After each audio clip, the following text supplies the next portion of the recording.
All right, so we just finished working in our studios together, and we've been talking about how showing up for ourselves, not only in community, but also alone, has really helped us with managing, well, everything, not just managing, but understanding and noticing things in ourselves that we wouldn't normally notice. And for me, it's helping me realize that I have anxiety, and then also work with it and notice more and be able to have some space around actually reacting to something, as opposed to just being with it, which is, for me, that's absolutely huge. Yeah. Well, also being a person who has anxiety and social anxiety on avoidant social anxiety on top of that. Um, I think what's been potent for me is realizing the way this works in me is that it allows me to create more space. So I notice, oh, okay, this is who I am. Um, Possibly it's what I came hardwired in with, who knows. Mhm. I find myself not so interested in knowing the why of it anymore. Um, I've done enough reading and research to kind of understand how that got cultivated.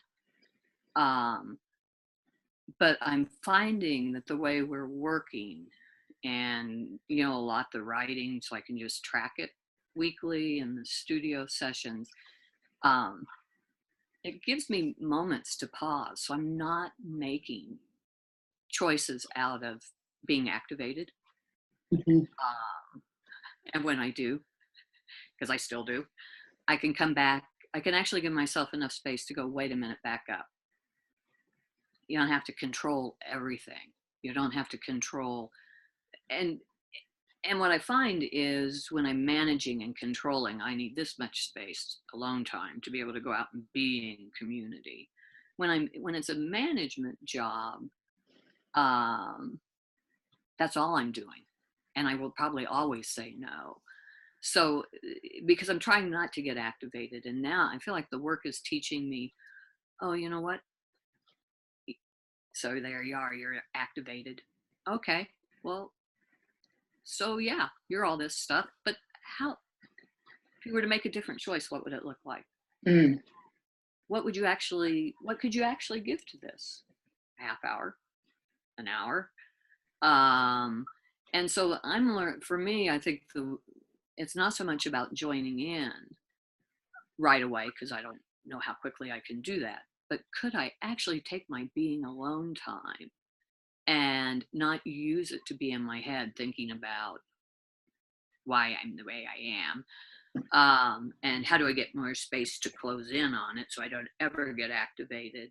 But it actually gives me what I need. The proportion I need is there's just being alone time where I can just be distracted and hang out and screw around, and that's necessary. I love that time. And then there's alone time I can give myself to feed myself, to nurture myself. And the more I can connect to myself, it feels like then moving into the world of connecting with others becomes easier. It doesn't mean it's not going to be it will be uncomfortable at times, but it becomes easier. And part of the easier is I begin to notice I want it. Oh my God, I totally get that, and yeah, and I think part of my, like, I'm a super control freak, and part of my controlling my environment is so that I don't feel that discomfort. But I am realizing I want more, and I want to engage more, and it's okay to feel the discomfort, Mm-hmm. and to also know I fill up a lot faster, Right. and it's harder for me to go out in the world and be and do certain things in a community or whatever, and not get really full really fast, because that's how it is for me. And to just recognize that and know that, and still know that that doesn't mean I don't have to ever participate or ever whatever the case may be, I can still do it, but in a way that serves me and feeds Mhm. me. And something about working in the artistic realm, in the creative realm, allows me to reframe some of the stuff too that's going on in my head and bring it down into more of a heart space. And then I have a lot of compassion for Mhm. it. And it's just incredible how it's expanding, it's stretching my flexibility. My flexibility is growing from doing this work. It's just, yeah. Yeah, I agree, and I do love. I think about how much of my life has been spent